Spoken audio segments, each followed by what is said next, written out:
Hey guys, welcome to another movie catch-up video for you guys. Now, usually when I do these catch-up videos, I usually wait around 3 months until there's plenty of movies that I haven't seen in those past 3 months that I finally get the chance to see.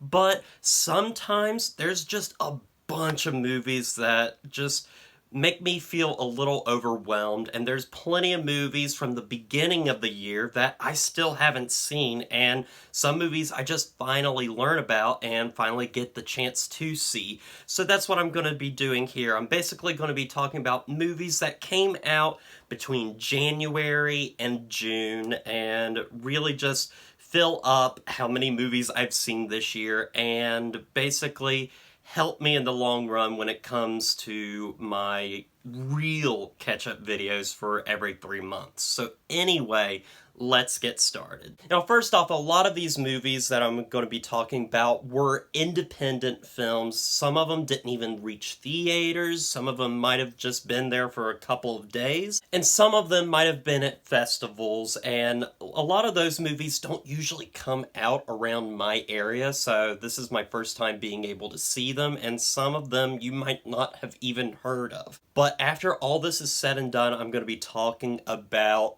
a new movie that I'm really excited to talk about, and of course you'll know what it is if you look at the title of this video, basically, or at least the thumbnail. So anyway, first off, we have After Darkness, which is a low-budget, end-of-the-world thriller film that does not feel like the end of the world at all. In fact, it just feels like a very bland, boring, and stupid movie overall. Yeah, this movie takes place near the end of the world, but you really wouldn't know that because the entire movie takes place within a house. And basically we hear about the end of the world kind of off-screen and through news reports.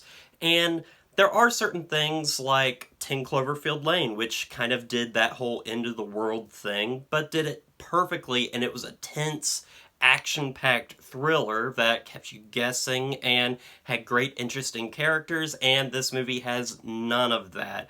All the acting, for the most part, is pretty bland, except for Kira Sedgwick, which, why is she in this movie? Just why?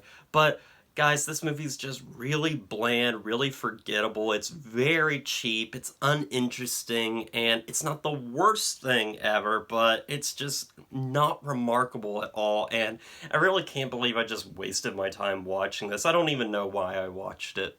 I'm gonna give After Darkness a 5 out of 10. Next we have Lords of Chaos, which was a film I was really interested in. It stars Rory Culkin and is about a Norwegian black metal band that was extremely notorious. It's based on a true story, and while watching it, I didn't know that there are some things that they get wrong about just the band itself, and certain just things that are a little wrong. But I didn't know about that, and I was just watching the movie to watch it, and I was extremely entertained, guys, and really just tense through this entire movie. This is one of the most disturbing films I have seen this year, especially with just what goes on inside this band and what happens to some of the people that are in it. And it is, without a doubt, one of the scariest films I've seen this year because it feels so real. In fact, because it was real. These things really happened to these people, and there are some very violent and gruesome scenes that make you want to look away, and it is horrifying to watch, and that's what made it so engaging, especially Rory Culkin, who I haven't seen much of him in like several years, but this is really good stuff for him. It's a very independent film, but it's just got a powerhouse performance from him. All the actors do an excellent job, and I really recommend this movie. I'm gonna give Lords of Chaos an 8 out of 10. Next we have High Flying Bird, which is a Netflix original film from Steven Soderbergh, and is another one of his films that is filmed on a iPhone.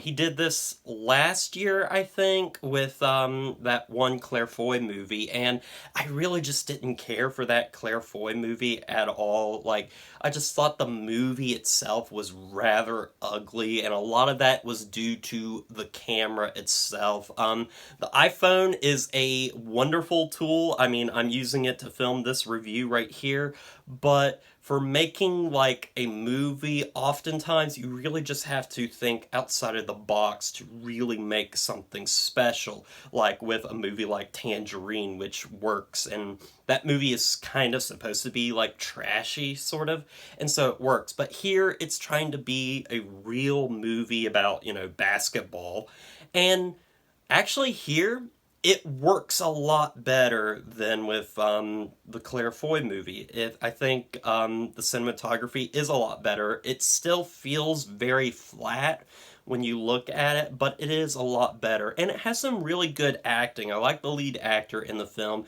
It's just, I'm not too caught up in the story. A lot of it revolves around basketball and getting teammates together, and I'm not a big sports fan to begin with, so like right off the bat I really just wasn't that interested. But I can say that this is a large improvement from his last film. It is an alright film, not his best, but it's pretty fine. I'm gonna give High Flying Bird a 7 out of 10. Next we have Never Grow Old, which stars Emile Hirsch and John Cusack, who I haven't seen in such a long time in movies, and especially a good movie, and he's excellent here playing the villain. This is a dark, just entertaining, action-packed western, which is kind of a slow burn at first, but is really extremely entertaining with some great acting, of course, from Emile Hirsch, who plays our lead, as well as John Cusack, who's just having so much fun in this role, and you can tell he's having fun chewing scenery as he goes along. It's dark, it's gritty, but it's also just a very well acted and crafted film with some great imagery, some great dialogue, and is overall just a really fun Western film that is low budget and really delves into a lot of these characters. It's a great little Western. I'm gonna give Never Grow Old a 7 out of 10. Next we have Triple Threat, which is just an action-packed, crazy, crazy film that really its focus is the action and not so much in the story, which reminds me a lot of like the Fast and Furious movies. However, this film just maybe isn't as entertaining as those films, even though it is very entertaining. The acting, for the most part, is really not really there. I mean, it's kind of non-existent. Really, you're here to watch these crazy fights, and it's very well choreographed. The story's just not really there for this film. In fact, like, I mean, you could almost make an argument that the story really doesn't matter in this film at all, and I think you would be right in that judgment. It's a really fun movie, but it's oftentimes just a little bland and just not as interesting as it wants to be, but it has some great action scenes, and I can't blame it for, giving me some awesome stuff to look at. I'm going to give Triple Threat a 6 out of 10. Next we have Storm Boy, which is a Australian film based off of a book that is about a young boy that adopts 3 pelicans on an island with his father, played by Jai Courtney, and it also stars Geoffrey Rush, who is the adult version of this young boy as he's telling the story of these 3 pelicans. And guys, this is a very just sweet, down-to-earth, and really fun film that really tugs at the heartstrings. In a way, it's kind of like the dog films that I kind of just bash on because it's very much like puppy porn, and I guess in a way this could be pelican porn, more or less. But honestly, I think the characters in this film are rather interesting. The acting is actually superbly good, and the movie itself is just well crafted with likable characters, and I really care about these pelicans, honestly, and I care about Geoffrey Rush's story. It's just a very down-to-heart film that is really just really sweet, and it took me by storm, to pun intended. Storm Boy is just a really fun film that I thought was really entertaining and got me in a couple of places. I think it's a really enjoyable film, and if you've never heard of it, I say check it out. Like, find it somewhere and just watch it. It's a very fun film. I'm gonna give Storm Boy a 7 out of 10. Next, we have The Wind, which was a film I was really looking forward to. I love independent horror films, especially with this kind of aesthetic. It was taking place in the Old West, and the whole thing about it was the enemy of the film was the wind, and I was really looking forward to this, and I was kind of disappointed by the very end of the film, but I did have a lot of stuff in this film that I really did like. For one, the acting is really good in this film, especially from the lead actress who really steals the show in this film, and as she should. She is really good. The other actors are really good. I also love how minimal our cast is. There's only about 4 or 5 actors throughout this entire film, and they really utilize them very well. The horror elements, the atmosphere, the music, it is all very well crafted, and there are some very creepy scenes in this film. However, where this film falters for me a lot is its structure, because it really takes out some of the real horror of it all, because they use a lot of flashbacks in this film. In fact, a lot of the film is flashbacks, and that makes the story a little clumsy and sometimes hard to follow, and sometimes it makes the horror elements just not as scary, because we see that they're perfectly fine in the present day timeline. But overall, it's a perfectly fine film. It's beautiful to look at. The characters are interesting. The acting is great. And overall, it's perfectly fine, if a little disappointing. I'm going to give The Wind a 6 out of 10. Next, we have Her Smell, which has Elizabeth Moss playing a very self-destructive singer. And I was really interested in this film, especially with Elizabeth Moss in the film.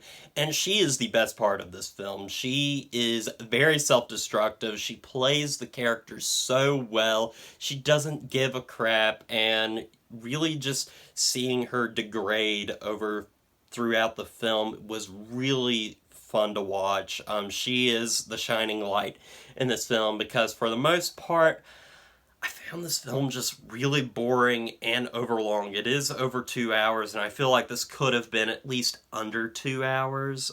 There's some things that just drag on a little bit too long, but really what makes this movie solid, for me at least, is Elizabeth Moss, who is really good in this film. I love seeing her in movies, and I don't think she gets enough credit for some of the stuff she does. I mean, she has, like, The Handmaid's Tale, she was in Mad Men, but she's a really good actress, and this is a solid performance from her, even if the movie doesn't work all the time.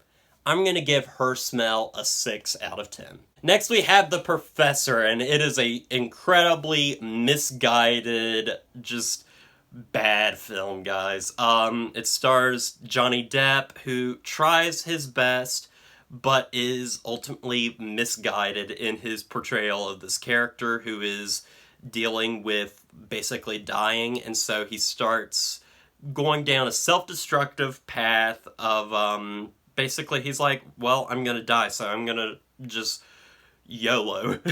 And it's not tastefully done. It's supposed to be like a comedy, and there's stuff like this that has worked before, like 50-50, but this movie just doesn't know how to deal with this subject matter in a comedic way, and it comes off as very awkward. The performances are weird. Johnny Depp's hair is strange, to say the least. You should look up a picture, because it's really crazy how his hair is in this film. Like, I can't believe I'm focusing on his hair.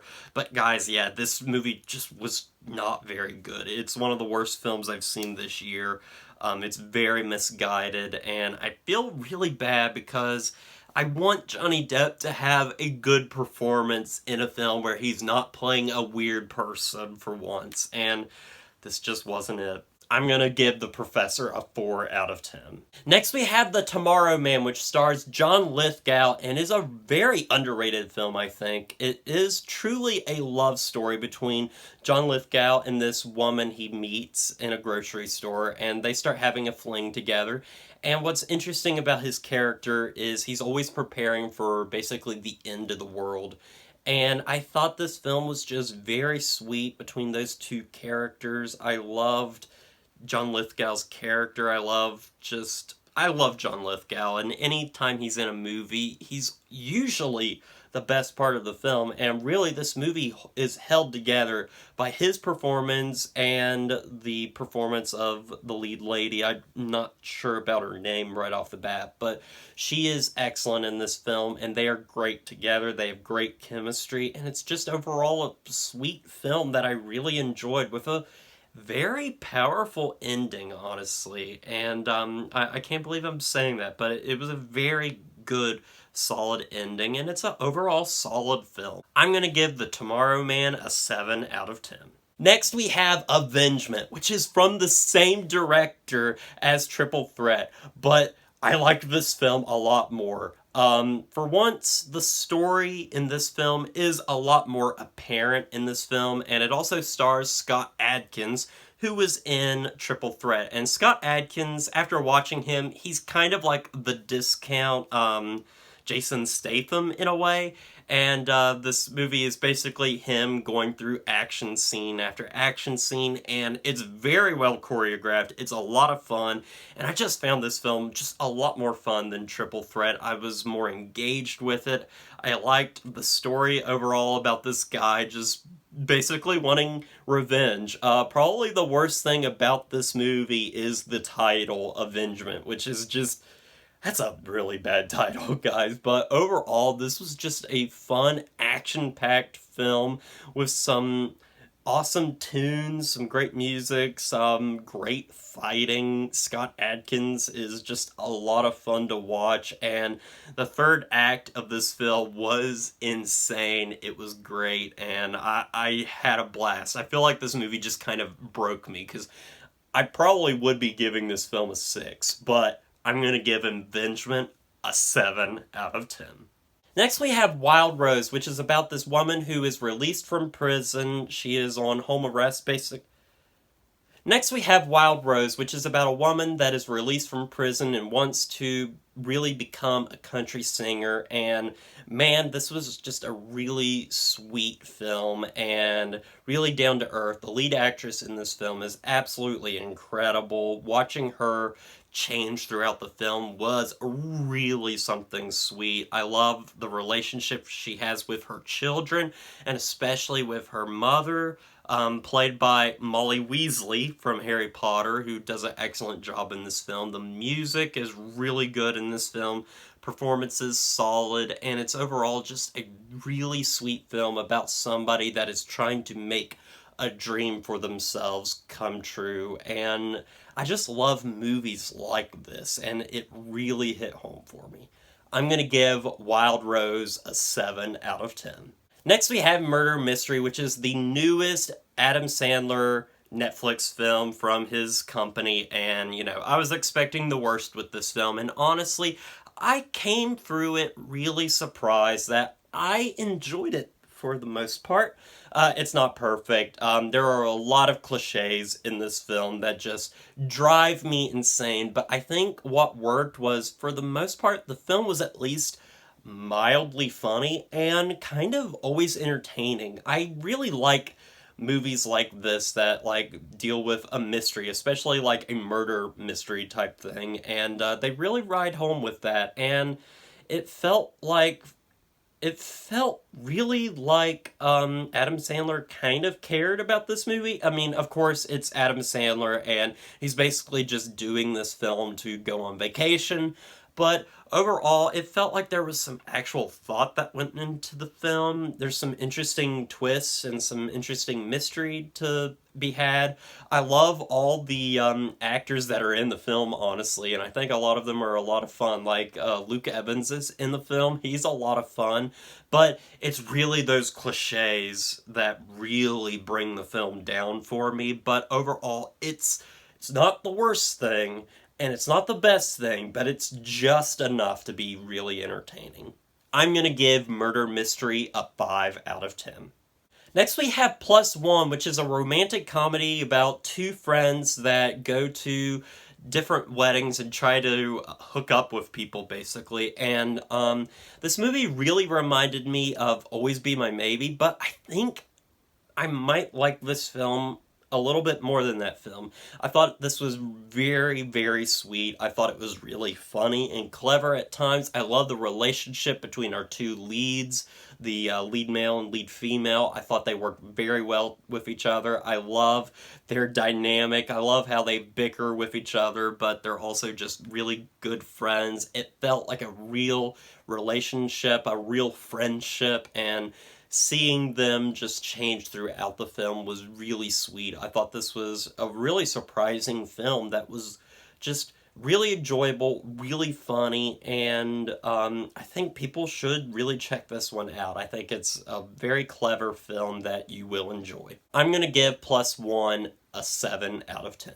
Next we have Late Night, which stars Mindy Kaling and Emma Thompson, and it was written by Mindy Kaling, and this is a very fun film, guys. I thought this was a really funny film, and a lot of that is due to, well, Mindy Kaling and Emma Thompson, especially Emma Thompson in this film, who plays a late night show host that is really going down in the ratings, and we see her trying to fix this, and we have Mindy Kaling to help her along the way, and I thought this movie was really funny, really relevant as well, and just a blast to watch, and was very heartfelt too. There's some really good acting in this film, specifically from Emma Thompson, who I think Mindy Kaling actually wrote this role for Emma Thompson, and it really shows. She's just perfect for this role. She's witty, she's funny, and just a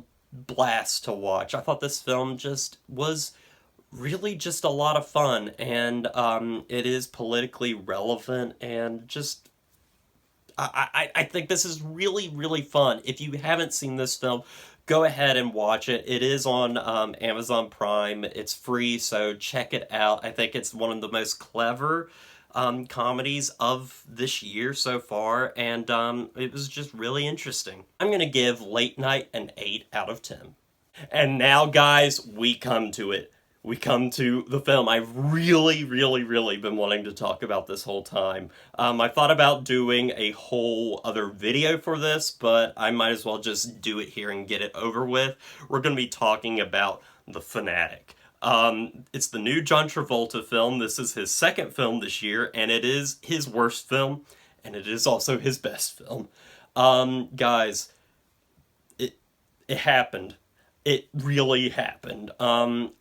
Every now and then, every year, I want to have at least one guilty pleasure for this year, and I thought I wasn't going to get it. Like last year, I had Acrimony. That was my guilty pleasure of last year. And this year, I thought like the movie The Intruder was going to be that guilty pleasure, and it wasn't. And I was really disappointed, and I was afraid that I wasn't going to have that guilty pleasure. And then John Travolta came with his wig and blessed me with this film, because oh my gosh, guys, this film just fails in so many ways, and it is perfect. It is so unintentionally hilarious, and in a way kind of like distasteful and kind of wrong, especially when it comes to the character that John Travolta is playing. Well, first off, I'll talk about the positives with this film, and the only real positive of this film is John Travolta gives it his all. Like, no matter what movie he is in, he gives 110% no matter what. and he is incredible in this film, playing this character that is clearly on the spectrum, is clearly having some form of autism, and it's here where it's like it's very surface level, so it's not really a good representation of this, but like he is very good in this role and very committed to it. However, the writing, the direction he's given, as well as just everything in this film is totally working against him and is just hilarious. This was one of the funniest films I've seen this year, guys. Everything from the opening line of the film to the things this character does. There is one moment where I'm like, wow, okay, there was a filmmaking technique here that actually worked and worked well. And that's because John Travolta's character is a fan of this movie star and he starts stalking him. Well, he goes to a movie or book signing for this guy, and there's this moment where he's looking at him and there's like this light that's shining down on him, and it's kind of showing like how he idolizes this person, and it's actually very well done. But that's the only moment, guys. This film just is wrong in so many levels, but it is so entertaining, and it's hilarious that it comes from the lead singer of Limp Bizkit. And in fact, there is a scene in this film where the main character's obsession, his the big star of the film that he's stalking, is basically having his son listen to Limp Bizkit and explain how awesome they are. And I'm like, wow. It's just hilarious. I found out about this movie through Chris Stuckman's review. I completely forgot that this movie was coming out, and I didn't know that it was out. Like, this movie made $3,000, and it's the lowest grossing John Travolta film ever.